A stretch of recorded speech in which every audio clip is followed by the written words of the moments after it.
அன்பான தேவ பிள்ளைகள் எல்லோருக்கும் இயேசு கிறிஸ்துவின் நாமத்தில் என்னுடைய வாழ்த்துக்களை தெரிவித்துக் கொள்கிறேன்.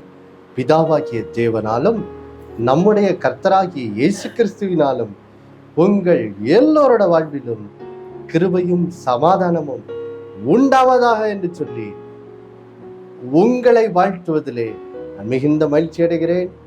தேவ பிள்ளைகளே, நாம் கடந்த வாரத்திலிருந்து 1 கொரிந்தியர் 2 கொரிந்தியர் அந்த நிருபத்திலிருந்து அந்த 2 நிருபத்திலும் கற்றுக் கொடுக்கப்படுகிற ஒரு முக்கியமான சத்தியமாகிய நீங்களே ஜீவனுள்ள தேவனுடைய ஆலயமாய் இருக்கிறீர்கள், ஆதலால் பரிசுத்தமாய் வாழுங்கள் என்ற சத்தியத்தை நாம் இந்த நாளிலே தொடர்ந்து தியானிக்க போகிறோம். இந்த செய்தியினுடைய பாகம் 2 இது வாசிக்க கேட்கலாம். 1 கொரிந்தியர் 3ஆம் அதிகாரம் 16வது வசனம் 17வது வசனம். நீங்கள் தேவனுடைய ஆலயமாய் இருக்கிறீர்கள் என்றும் தேவனுடைய ஆவி உங்களில் வாசமாய் இருக்கிறார் என்றும் அறியாதிருக்கிறீர்களா? ஒருவன் தேவனுடைய ஆலயத்தை கெடுத்தால் அவனை தேவன் கெடுப்பார்.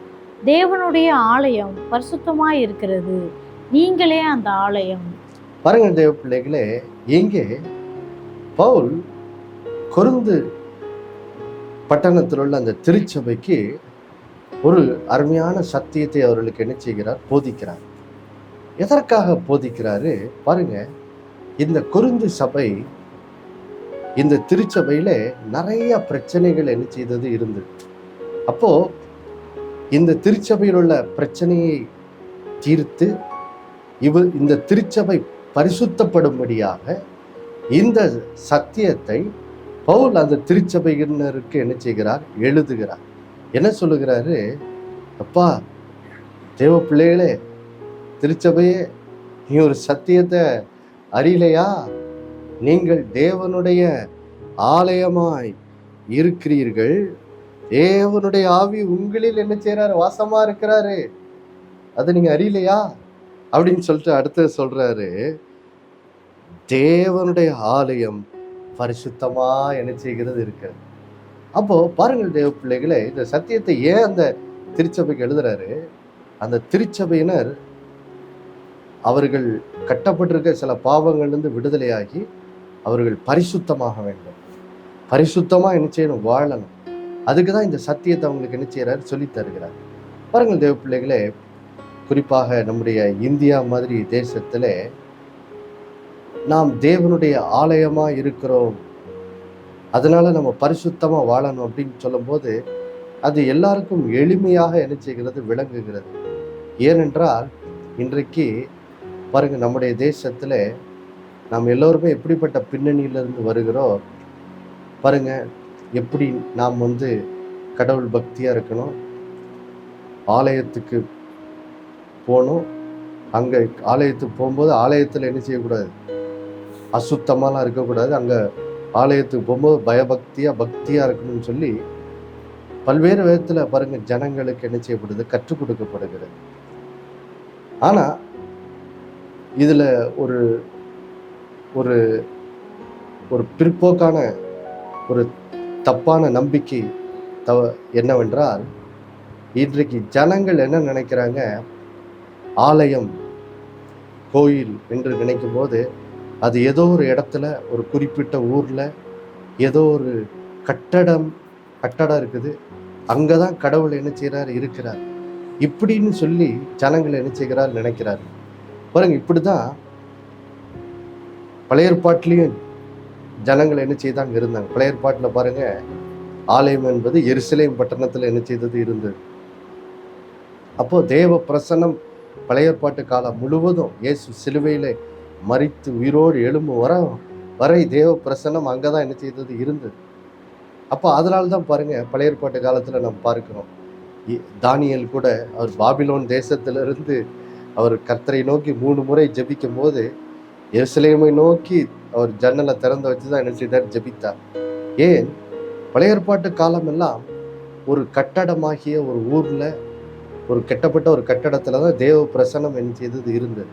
ஆனா நம்ம கடந்த வாரத்துல பார்த்தோம், எப்போ இயேசு மரித்து 3ஆம் நாள் உயிரோடு எழுந்தாரோ அன்றைக்கு பாருங்க, இப்போ இயேசு கிறிஸ்துவின் இரத்தத்தினால் நம்முடைய பாவங்களுக்கான பாவ பரிகாரம் இப்பொழுது சிலுவையிலே செய்யப்பட்டு விட்டதால், யாரெல்லாம் இயேசுவை விசுவாசித்து அவருடைய இரத்தத்தினால் கழுவப்படுகிறார்களோ அவருடைய இருதயம் இப்பொழுது சுத்திகரிக்கப்படுகிறது, இருதயம் பரிசுத்தமாக்கப்படுகிறபடினால் இப்பொழுது பாருங்க, இயேசுவின் நாமத்தை தொழுது கொள்ளுற ஒவ்வொருத்தர் மேலேயும் ஆவியானவர் அவர்கள் இருதயங்களுக்குள்ளே ஊற்றப்பட்டு இப்போ ஒவ்வொரு தனி நபரும் அவர்களுடைய சரீரம் தேவனுடைய ஆலயமாக என்ன செய்கிறது, மாற்றப்படுகிறது. தேவனுடைய ஆவியானவர் அவர்களுக்குள்ளே என்ன செய்கிறார், வாசமா இருக்கிறார். குறிப்பாக இந்த வசனத்தின் பின்னணி பாருங்க, இந்த 1 கொரிந்தியர் 3ஆம் அதிகாரத்திலே சொல்லப்பட்ட இந்த வசனத்தினுடைய பின்னணி என்னவென்றால், எப்படி திருச்சபை ஜனங்கள் பாருங்க, ஒவ்வொருத்தரும் இப்போ தனிப்பட்ட ரீதியில் அதை 1 கொரிந்தியர்ல நம்ம அடுத்தது பார்ப்போம். 1 கொரிந்தியர் 6:19 போட்டிருக்கு. ஒவ்வொருத்தருடைய சரீரமும் இப்பொழுது தேவனுடைய ஆவியானவர் நமக்குள்ளே ஊற்றப்பட்டு நம்முடைய சரீரங்கள் தேவனுடைய ஆலயமாக மாற்றப்பட்டிருக்கிறது. அப்போ தனிநபராக என்னுடைய சரீரம் தேவனுடைய ஆலயமா இருக்கிறது. இப்போ தனிநபர ஆலயமா இருக்கிற நான் என்னை போன்று இயேசுவை விசுவாசிக்கிற சக தேவ பிள்ளைகளோடு நான் கூடி வரும்போது என்ன ஆகிறது, நாம் எல்லாரும் இணைந்து ஆலயமாக நினைச்சுக்கிறோம். அதை தான் இந்த 1 கொரிந்தியர் 3ல பேசுது. இணைந்து தேவனுடைய ஜனங்களா எல்லாரும் இணைந்து நாம் என்ன செய்கிறோம், தேவனுடைய ஆலயமா இருக்கிறோம். நம் நடுவில் ஆவியானவர் என்ன செய்கிறார், வாசமா இருக்கிறார். அதை பற்றி தான் அங்க 1 கொரிந்தியர் 3ல என்ன செய்கிறார், பேசுகிறார். அப்போ திருச்சபையாய் தேவ ஜனங்களாக நாம் சபையாக கூடி வரும்போது எப்படி தனிப்பட்ட ரீதியில நாம் எப்படி பரிசுத்தமாய் வாழும்படி அழைக்கப்படுகிறோமோ, அதே போல சபையாய் நாம் கூடி வரும்போதும் தேவனுடைய ஆலயமாய் நாம் இருக்கிறோம். நம் நடுவில் ஆவியான ஒரு வாசம் பண்ணுகிறபடியால் நாம் திருச்சபையாய் கூடி வரும்போதும் நாம் பரிசுத்தமாய் அந்த திருச்சபையின் நடக்கை பரிசுத்தமாய் இருக்க வேண்டும் என்று தேவன் என்ன செய்கிறார், கட்டளை கொடுக்கிறார். பாருங்க, அதைத்தான் இங்கே பவுல் மூலம் ஆவியானவர் என்ன செய்கிறார், அந்த திருச்சபைக்கு பேசுகிறார். ஏன் அதை பேசுகிறாரு? ஏனென்றால் பாருங்க, இந்த கொரிந்து திருச்சபையில ஒரு பிரச்சனை இருந்தது. அது என்னது, பிரிவினை. வாசிக்க கேட்கலாம் பாருங்க. 1 கொரிந்தியர் இப்பொழுது 1ஆம் அதிகாரத்துக்கு வருவோம். அதுல 12வது வசனத்தை நான் வாசிக்க கேட்போம் பாருங்க. உங்களில் சிலர் நான் பவுலை சேர்ந்தவன் என்றும், நான் அப்பல்லோவை சேர்ந்தவன் என்றும், நான் கேபாவை சேர்ந்தவன் என்றும், நான் கிறிஸ்துவை சேர்ந்தவன் என்றும் சொல்லுகிறபடியால் நான் இப்படி சொல்லுகிறேன். அடுத்த வசனம், கிறிஸ்து பிரிந்திருக்கிறாரா? பவுலா உங்களுக்காக சிலுவையில் அறையப்பட்டான்? பவுலின் நாமத்தினாலேயா ஞானஸ்தானம் பெற்றீர்கள்? பாருங்கள் தேவ பிள்ளைகளே, இங்கே கொரிந்து திருச்சபையில ஒரு பெரிய பிரச்சனை என்ன செய்தது இருந்தது. அது என்ன பிரச்சனை பாருங்க, அந்த திருச்சபையினர் அவர்களுக்குள்ளே ஒரு பிரிவினை இருந்ததா. என்ன பிரிவினர், என்ன பிரிவு? ஒருத்தர் சொன்னாரு, நான் பவுலை சேர்ந்தவன். ஏன்னா பாருங்க, பவுல் தான் அங்கே சென்று வசனத்தை பிரசங்கித்து அதன் மூலம் தான் அங்கே திருச்சபை என்ன செய்தது, உண்டானது. அதை குறித்து மன்னிக்கவும், அப்போஸ்தலர் 18ஆம் அதிகாரத்திலே அங்கே கொரிந்து பட்டணத்திலே பவுல் செய்த ஊழியத்தை நாம் வாசிக்கிறோம். அப்போ அதனால பாருங்க, இப்படி பவுலின் மூலமாக அந்த திருச்சபை ஸ்தாபிக்கப்பட்டதுனால அந்த திருச்சபையின் ஒரு பிரிவினர் சொன்னாங்களா, நான் பவுலை சேர்ந்தவன் அப்படின்னு சொன்னாங்களா. இன்னொரு பிரிவினர் என்ன சொன்னாங்களா, நான் அப்பல்லோவை என்னது சேர்ந்தவன் அப்படின்னாங்களாம். ஏனென்றால் பவுல் அவருடைய ஊழியத்தை செய்து முடித்து அவர் அடுத்த பட்டணங்களுக்கு கடந்து போன பிறகு அங்கே அப்பல்லோ என்ற ஒரு ஊழியக்காரரை பாருங்க பவுல் அனுப்புகிறார். இவர் என்ன செய்கிறாரு, அங்கே வசனத்தில் போதிக்கப்பட்ட ஜனங்கள் தொடர்ந்து வசனத்தில் நல்ல வேரூன்றி நல்ல ஸ்திரப்பட்டு பலப்பட அடுத்ததாக கர்த்தர் அப்பல்லோவை என்னும் ஊழியக்காரன் நினைச்சுகிறார், அனுப்புகிறார். அனுப்புனதுனால இப்போ பவுல் போய் அடுத்த ஊழியக்காரர் வந்த உடனே ஒரு பிரிவினர் என்ன சொன்னாங்களா, நாங்கள் அப்பல்லோவை சேர்ந்தவன், இன்னொருத்தர் சொன்னாங்களா நாங்க வந்து கேபா, அதாவது பேதுருவை சேர்ந்தவர்கள். இன்னொருத்தர் சொன்னாங்களா நாங்க வந்து கிறிஸ்துவை சேர்ந்தவர்கள் அப்படின்னு சொல்லி, இப்படி தங்களுக்குள்ளே பாருங்க, இவர் இந்த ஊழியக்காரர் குரூப், அவர் அந்த ஊழியக்காரருடைய கூட்டம், இந்த இந்த பிரிவினர் இந்த ஊழியக்காரர் கூட்டம், இப்படின்னு சொல்லி அவர்களுக்குள்ளே சில பிரிவுகள் என்ன செய்தது இருந்தது. அப்போ பவுல் வந்து ஏன் அந்த கடிதத்தை எழுதுறாரு, ஏன் அவர்களை பார்த்து சொல்லுகிறார், நீங்கள் சபையா கூடி வரும்போது தேவனுடைய ஆலயமா இருக்கிறீங்க, உங்க நடுவில் ஆவியானவர் உங்களில் வாசமா இருக்கிறாரு, அப்போ தேவனுடைய ஆலயம் என்ன செய்யணும், பரிசுத்தமா இருக்கணும்னு ஏன் சொல்றாரு? ஏனென்றால் இந்த பிரிவினை மூலமாக அந்த திருச்சபையிலே பிரச்சனைகள் என்ன செய்தது, ஏற்பட்டது பாருங்கள் தேவ பிள்ளைகளே. இப்பொழுது நாம் 1 கொரிந்தியர் 3ஆம் அதிகாரத்துக்கு செல்வோம். அதுல 5, 6, 7 வசனங்களை வாசிக்கலாம்.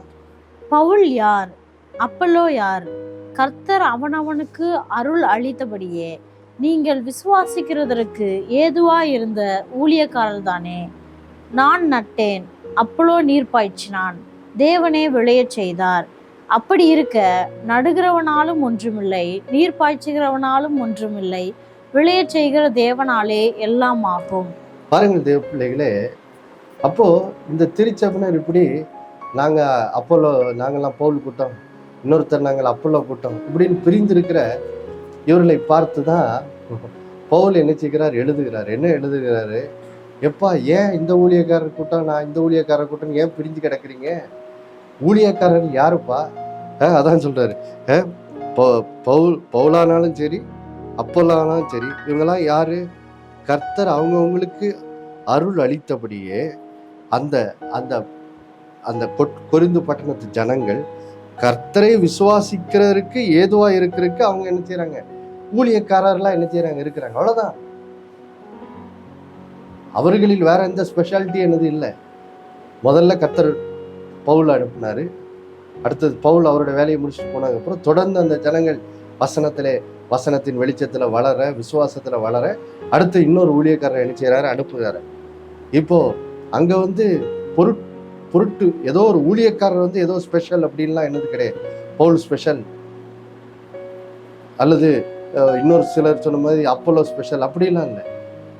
அங்கே வந்து ஊழியக்காரர்கள் ஒரு பொருட்டு அல்ல. அங்க யாரு, அங்க இந்த ஊழியக்காரர்கள் எதற்காக அனுப்பப்படுறாங்க? இவங்க ஜனங்கள் விசுவாசிக்கிறதுக்கு, கர்த்தரை விசுவாசிக்கிறதுக்கு ஏதுவா இருக்கிறதுக்காக கர்த்தர் அனுப்புறாரு. அப்போ அங்க வந்து ஊழியக்காரர்கள் வந்து ஒரு பெரிய பொருட்டல்ல. ஜனங்கள் யாரை பார்க்கணும் பாருங்க. அதான் 7வது வசனத்துல வசனம் சொல்லுகிறது, நடுகிறவனாலும் ஒன்றுமில்லை, நீர் பாய்ச்சுகிறனாலும் ஒன்றுமில்லை, விளையச் செய்கிற தேவனாலே என்னது எல்லாம் ஆகும். அப்போ பாருங்க, இவர்களெல்லாம் தேவனால் அனுப்பப்பட்ட ஊழியக்காரர்கள், அவ்வளவுதான். அப்போ ஜனங்கள் ஊழியக்காரர்ல பிடிச்சிட்டு இருக்க கூடாது. யாரை பிடிக்கணும்? அவர்கள் பிரசங்கித்த தேவனை தான் அவங்க என்ன செய்யணும், பற்றி கொள்ள வேண்டும். இயேசுவை பற்றி கொள்ள வேண்டும். அவர்கள் இயேசுவை தான் என்னது பின்பற்றவர்களா இருக்கணும்னு சொல்லி இங்கே பவுல் பாருங்க, இந்த இந்த இந்த ஜனங்களுக்குள்ள இருக்கிற இந்த ஊழியக்காரர், நான் இந்த ஊழியக்காரர் பின்பற்றுவேன், இந்த ஊழியக்காரர் பின்பற்றுவேன் சொல்லி பின்பற்ற இந்த பிரிவினையை இப்படியாக அவர் என்ன செய்கிறார், சரி செய்து, இது கடைசியா அப்புறம் இதை குறித்து எழுதும் போதுதான் சொல்றாரு, எப்பா நீங்க ஆலயமா இருக்கிறீங்க, தேவனுடைய ஆலயமா இருக்கீங்க, தேவனோட ஆலயம் என்ன செய்யணும், பரிசுத்தமா இருக்கணும். உங்களுக்குள்ள இப்படிப்பட்ட பிரிவினைகளை என்ன செய்யக்கூடாது, இருக்கக்கூடாதுன்னு நினைச்சுக்கிறார். சொல்லும்படியாகத்தான் இந்த நீங்கள் ஒரு திருச்சபையா தேவனோட ஆலயமா இருக்கிறீங்கன்னு சொல்லி இந்த சத்தியத்தை பவுல் என்ன செய்கிறார், எழுதுகிறார். இப்படி பிரிவினையா இருக்கும்போது நம்ம என்ன செய்யறோமா பாருங்க, அந்த திருச்சபை எழுதும் சொல்றாரு பாருங்க, ஒருவன் தேவனுடைய ஆலயத்தை கெடுத்தால் அவனை தேவன் நினைச்சு கெடுப்பார். அப்போ பாருங்க, திருச்சபைக்குள்ள இப்படி பிரிவினை இருக்கும்போது அது எதுக்கு சமானமா இருக்குது? அந்த ஜனங்கள் தேவனுடைய ஆலயத்தை கெடுப்பதற்கு என்னது சமானமா என்ன செய்து இருக்குது. அப்போ ஒருவன் தேவனுடைய ஆலயத்தை கெடுத்தால் தேவன் அவர்களை என்ன செய்வார், கெடுப்பார். அப்போ இவங்க பாருங்க, இப்படி சபைக்குள்ளே பிரிவினைகள் உண்டாகும் போது அங்கே பாருங்க, அங்கே சில வேதனைகள் உண்டாகக்கூடிய வாய்ப்புகள் என்ன செய்கிறது இருக்கிறது பாருங்க. அப்படிப்பட்ட நடக்கையினால பாருங்கள் தேவ பிள்ளைகளே, நாம் ஏன் இந்த சத்தியத்தை இதை பேசுகிறோம் பாருங்க. அன்றைக்கு கொரிந்து சபையில மட்டும் இப்படி பிரிவினை இல்லை. இன்றைக்கு உள்ள இந்த நவீன காலத்திலையும் பாருங்க, இன்றைக்கும் கூட திருச்சபை இப்படிதான் என்னது பிரிந்து கிடக்கிறது. ஒருவர் சொல்றாங்க நான் இந்த திருச்சபையை சேர்ந்தவர், இன்னொருத்தர் சொல்றாங்க நான் இந்த திருச்சபையை சேர்ந்தவர், இன்னொருத்தர் சொல்றாங்க நான் இந்த சபை பிரிவை என்னது சேர்ந்தவர், இப்படின்னு சொல்லி பாருங்க. இன்றைக்கு கிறிஸ்தவமே பாருங்க பல சபை பிரிவுகளாக என்ன செய்கிறது இருக்கிறது. ஒவ்வொரு திருச்சபையும் எங்க உபதேசம் தான் என்னது கரெக்ட் அப்படின்னு சொல்லிட்டு பாருங்க. இன்றைக்கு சில நேரத்துல என்ன ஆயிருதுன்னா, சில திருச்சபைகள்ல என்ன பண்ணிடுறாங்க, சில இடம் வரும்போது கர்த்தரை மேன்மைப்படுத்துறதுக்கு பதில அவங்களுடைய சபை உபதேசங்களை மேன்மைப்படுத்துகிறவர்களாக மாறி விடுகிறார்கள். அதனால பாருங்க, இவங்க அன்னைக்கு கொரிந்து சபை சொன்ன மாதிரி இன்னைக்கு உள்ள சபைன்னு சொல்ல, நாங்க இப்படிப்பட்ட உபதேசத்தை பின்பற்றுறவங்க, நீங்க எந்த உபதேசத்தை பின்பற்றுறவங்க அப்படின்னு சொல்லி பாருங்க. இன்றைக்கு சில உபதேசம் வசனத்தினுடைய உபதேசத்தின் அடிப்படையில இன்றைக்கு திருச்சபைகள் பாருங்க பல பிரிவுகளாக என்னது பிரிந்து கிடக்கிறது. ஆனால் பாருங்கள் தேவ பிள்ளைகளே, இந்த பிரிவுகள் கர்த்தரால் என்ன செய்யல வரவில்லை பாருங்க. இந்த பிரிவுகள் எல்லாம் எப்படி வந்தது? நம்ம சபையின் சரித்திரத்தை எடுத்து பார்க்கும்போது ஒரு 500 ஆண்டுகளுக்கு முன்னாடி பார்த்தீங்கன்னா, மார்ட்டின் லூத்தர் என்ற ஒரு பெரிய தேவ மனிதனை கர்த்தர் எழுப்பினார். எதற்காக எழுப்பினாரு? கிட்டத்தட்ட ஒரு 500 ஆண்டுகளுக்கு முன்னாடி பார்த்தீங்கன்னா, திருச்சபை முற்றிலுமாக ஆண்டவரை விட்டு வழி விலகி போய் பாருங்க, அவங்க திருச்சபை ரொம்ப பாவத்துக்குள்ள என்ன செய்தது, கடந்தது பாருங்க. அப்போ திருச்சபைக்குள்ளே ஒரு மறுமலர்ச்சியை உண்டாக்குவதற்காக, திருச்சபைக்குள்ளே ஒரு எழுப்புதலை உண்டாக்குவதற்காக, திருச்சபைக்குள்ளே ஒரு சீர்படுதலை உண்டாக்குவதற்காக கர்த்தர் ஒரு மனிதனை, மார்ட்டின் லூத்தர் என்ற ஒரு மனிதனை என்ன செய்கிறார், எழுப்புகிறார். எழுப்பி தேவனுடைய வசனம் அன்னைக்கு என்ன செய்கிறது, புறப்பட்டு வருகிறது. அதன் மூலம் திருச்சபையில் ஒரு சீர்படுதல் உண்டாகிறது பாருங்க. இப்போ அந்த சீர்படுதலை என்ன, அன்றைக்குள்ள மார்ட்டின் லூத்தர் காலத்தில் உள்ள அந்த பொதுவான திருச்சபை ஏற்றுக்கொள்ளாததுனால பாருங்க, மார்ட்டின் லூத்தர் மூலமாக வந்த அந்த உபதேசத்தை கேட்டது கீழ்ப்படிந்தவர்கள் இப்ப என்ன செய்யறாங்க, வேற வழி இல்லாம தனியாக புரோட்டஸ்டன்ட் சபை என்று சொல்லி ஒரு திருச்சபை பிரிவு என்ன செய்கிறது, உண்டாகிறது.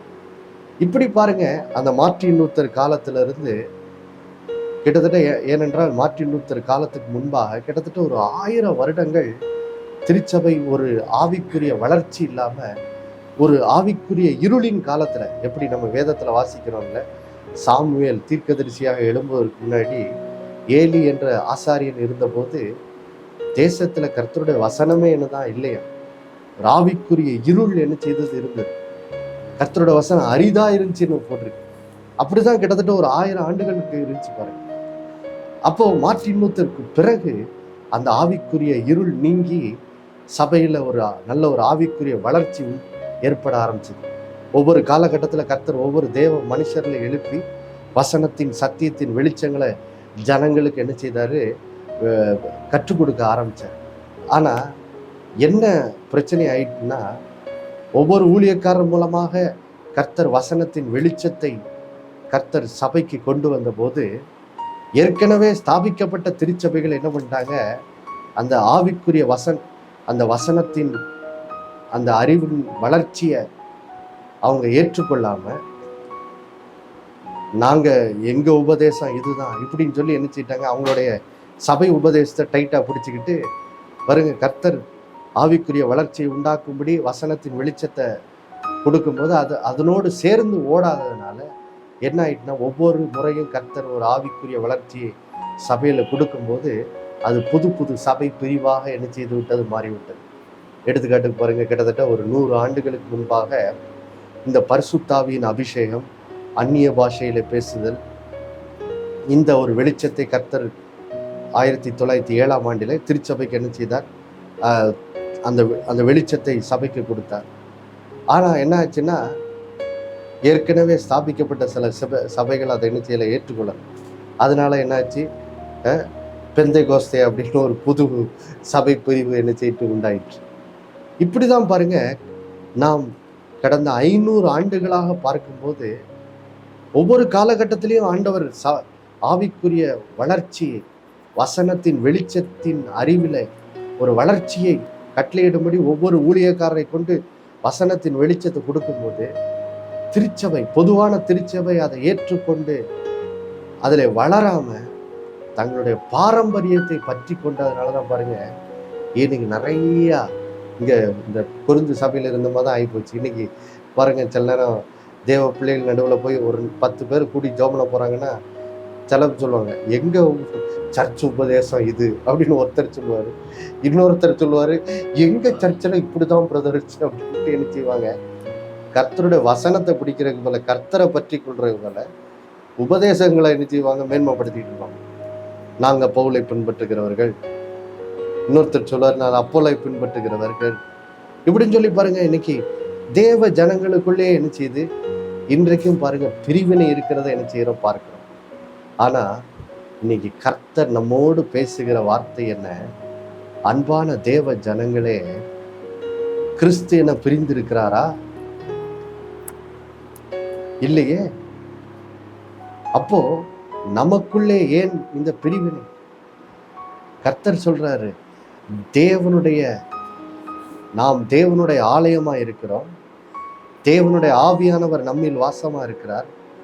அதனால் தேவனுடைய ஆலயம் எப்படி இருக்கணும், பரிசுத்தமா என்ன செய்ய வேண்டும், இருக்க வேண்டும். நமக்குள்ளே பாருங்க, இப்படி இப்ப எடுத்துக்காட்டு இருக்கு பாருங்க, ஒரு 10 பேர் கூடி தேசத்தின் எழுப்புதலுக்காக ஜெபிக்கிறோம் என்று வைத்துக் கொள்வோம். இப்போ அந்த 10 பேரும் ஒவ்வொருத்தரும் ஒவ்வொரு சபை பின்னணியிலிருந்து வருகிறோம் என்று வைத்துக் கொள்வோம். வரும்போது பாருங்க, நாம் ஒன்றாய் கூடி வரும்போது இப்படி பாருங்க, ஒருத்தர் சொல்லக்கூடாது நான் அப்போலோ பின்பற்றுகிறவன், நான் பவுலை பின்பற்ற, இப்படி என்ன செய்யக்கூடாது, நமக்குள்ள பிரிவினை என்ன செய்யக்கூடாது, இருக்கக்கூடாது. இங்க கர்த்தர் என்ன சொல்றாரு, நாம் வரும்போது நம்ம எல்லாம் தெரிந்து கொள்ளணும், நம்ம எல்லாரும் கிறிஸ்துவுக்குள் என்ன செய்கிறோம், இருக்கிறோம். நம்ம எல்லாரும் தேவனுடைய ஆலயமா ஒரு இடத்துல ஒன்றாய் கூடி வரும்போது அங்கே நாம் எப்படி வருகிறோம், தேவனுடைய ஆலயமாய் வருகிறோம். நம் நடுவில் தேவனுடைய ஆவியானவர் வாசமாய் இருக்கிறார். வாசமாய் இருக்கிறதுனால பாருங்கள் தேவ பிள்ளைகளே, அந்த இடம் என்ன செய்யணும், பரிசுத்தமா இருக்கணும். நமக்குள்ள இப்படிப்பட்ட பிரிவினைகளுக்கு நம்ம என்ன செய்யக்கூடாது, இடம் கொடுக்கவே என்னது கூடாது. பாருங்க கடைசியா ஒன்று வாசித்து முடிக்கலாம் பாருங்க. எப்படி ஆதி திருச்சபை அப்போஸ்தலர் 2ஆம் அதிகாரத்தில் ஆவியானவர் எருசலேமில் உள்ள அந்த திருச்சபையின் மேல் ஊற்றப்படுகிறார். ஊற்றப்படும் போது அந்த திருச்சபையில எப்படி ஆவியானவர் எப்படிப்பட்ட ஒரு மனதை கொண்டு வந்தார் பாருங்க. அப்போஸ்தலர் 4ஆம் அதிகாரம் அதுல 32வது வசனத்தை மட்டும் வாசித்து முடிக்கலாம். விசுவாசிகளாகிய திரளான கூட்டத்தார் ஒரே இருதயமும் ஒரே மனம் உள்ளவர்களுமாய் இருந்தார்கள். ஒருவனாகிலும் தனக்குள்ளவைகளில் ஒன்றையும் தன்னுடையதென்று சொல்லவில்லை, சகலமும் அவர்களுக்கு பொதுவாய் இருந்தது. பாருங்கள் தேவ பிள்ளைகளே, ஆவியானவர் அந்த எருசலேமில் உள்ள தேவ ஜனங்கள் ஊற்றப்பட்ட போது அவங்க எல்லாரும் பாருங்க தேவனோட ஆலயமா மாற்றப்பட்டாங்க. தேவன் ஆவியானவர் அவர்கள் நடுவில் வாசமா இருந்தார்.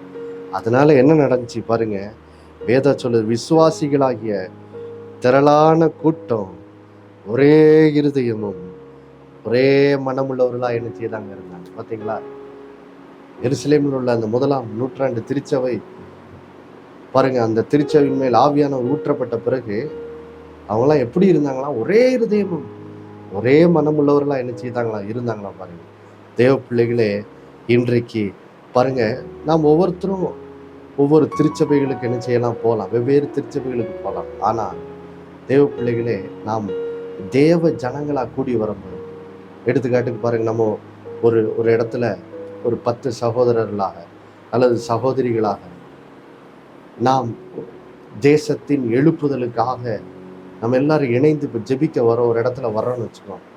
இப்போ அந்த இடத்துல வந்துட்டு நம்ம என்ன செய்யக்கூடாது, நமக்குள்ள எங்க சபை உபதேசம் எப்படி, உங்க அப்படியா அப்படின்னு நமக்குள்ள என்ன செய்யக்கூடாது, பிரிவினைகளை அனுமதிக்கவே கூடாது. நம்ம இந்த கடைசி கால தேசத்தின் எழுப்புதலுக்காக பாருங்க, இப்பொழுது நாம் தேவ பிள்ளைகளாய் ஒன்றுபட்டு செயல்படும்படி தேவன் நம்மை அழைத்திருக்கிறார். அப்போ நம்ம ஒரு இடத்துல அப்படி கூடி வரும்போது எப்படி வரணும்? நம்ம உணரணும், நாம் தேவனுடைய ஆலயமா இருக்கிறோம், தேவனுடைய ஆவியானவர் நம் நடுவில் இருக்கிறார். இப்போ நம்ம பரிசுத்தமா இருக்கணும். அப்போ நம்ம அந்த இடத்துல வரும்போது எல்லாரும் எப்படி இருக்கணும்? ஒரே இருதயமும் ஒரே மனம் உள்ளவர்களா என்ன செய்யணும் இருக்கணும். நமக்குள்ள என்ன செய்யக்கூடாது? பிரிவினைகளே இருக்கக்கூடாது. நீங்க அந்த சபைக்கு போறவங்களா, நாங்களாம் இந்த சபைக்கு போறோம், இப்படி நமக்குள்ளே சபை பிரிவினைகளே என்ன செய்யக்கூடாது, அனுமதிக்கவே கூடாது. பாருங்கள் தேவ பிள்ளைகளே, இந்த கடைசி நாட்கள்ல கர்த்தர் அவருடைய பிள்ளைகளை பார்த்து அழைக்கிறது தான், நாம் சபையாய் ஒரே மனதாய் ஒரே இருதயம் உள்ளவர்களாய் இருக்கும்படி கர்த்தர் அழைக்கிறார்.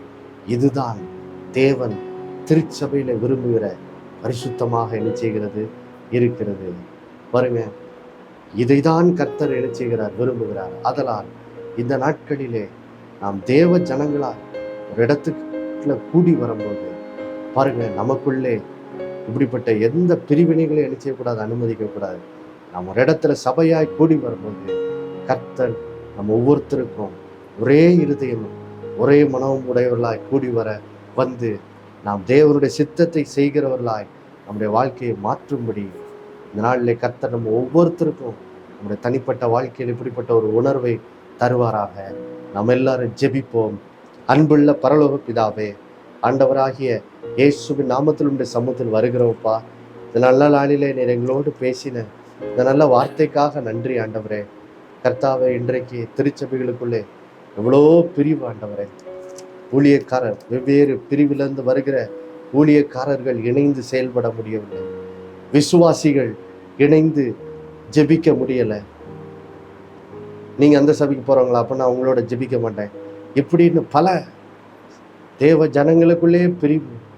ஆண்டவரே, இந்த நாளிலே நீர் எங்களோடு பேசி இருக்கிறீரப்பா, எங்களோடு பேசி இருக்கிறீர். இந்த அப்போல்லோவா இருக்கட்டும், பவுலா இருக்கட்டும், எல்லாரும் எதற்காக கர்த்தரை அனுப்பினார்? அதுக்கு ஒரே ஒரு நோக்கம், நாங்க எல்லாரும் கர்த்தரை விசுவாசித்து கர்த்தருக்குள்ள வளரும்படி அவர்கள் எல்லாம் கர்த்தரால் அனுப்பப்பட்ட ஊழியக்காரர்களா இருக்கிறாங்க. அதனால நாங்கள் ஊழியக்காரர்களை பற்றி கொண்டு இருக்கக்கூடாது. சபையின் இந்த சபை உபதேசம் அந்த சபை உபதேசம் என்று பற்றி கொண்டிருக்கிற கூடாது. நாங்கள் எல்லோரும் ஊழியக்காரர் மூலமா எங்களுக்கு பிரசங்கப்பட்ட இயேசுவை பற்றி கொண்டவர்களா இருக்கும்படி நாங்கள் எல்லாரும் கர்த்தரை பற்றி கொண்டவர்களா இருந்து அதன் மூலம் கிறிஸ்துவுக்குள் நாங்கள் இனி வரும் காலங்களிலே ஆண்டவருக்காய் இந்த கடைசி காலத்திலே நாங்கள் இணைந்து தேவனுடைய ராஜ்யத்தை கெட்டும்படி செயல்படும் போது ஆண்டவரே, வெவ்வேறு பின்னணியிலிருந்து வருகிற தேவ பிள்ளைகள் ஒரே இருதயமும் ஒரே மனமுமா இருக்க, வெவ்வேறு பின்னணியிலிருந்து வருகிற ஊழியக்காரர்கள் ஒரே இருதயமும் ஒரே மனதுமாய் இருந்து செயல்பட, இதன் மூலம் தேவனுடைய ஆலயமாய் அவர்கள் ஆண்டவரே செயல்பட்டு இப்படியாக பரிசுத்தமாய் வாழ்ந்து கர்த்தரை மகிமைப்படுத்தும்படியாக இப்படியாக ஒவ்வொரு தனிநபருக்கும் ஆண்டவரே, திருச்சபை கூடுகைகளுக்கும் ஆண்டவரே, இப்படி விசுவாசிகளாய் கூடி வந்து ஜெபிக்கும் போதும் இப்படிப்பட்ட ஒரே இருதயம் ஒரே மனமுடையவர்களாய் இந்த பிள்ளைகளை நீர் மாற்றி நாட்களிலே நீர் உம்முடைய பிள்ளைகள் நடுவிலே மகிமைப்படும்படியாக நாங்கள் ஜெபிக்கிறோம் ஆண்டவரே. நீர் அப்படியே செய்கிறதுக்காக நன்றி. இயேசுவின் மூலம் வேண்டிக் கொள்ளுகிறோம் எங்கள் நல்ல பிதாவே, ஆமேன். மறுபடியும் அடுத்த வாரம் உங்களை சந்திக்க வர நினைப்பூட்டுகிறேன். இயேசுவே ஆண்டவர். ஒவ்வொரு நாளும் அவர் மேல் விசுவாசம் வைத்து வாழுங்கள். ஆமேன்.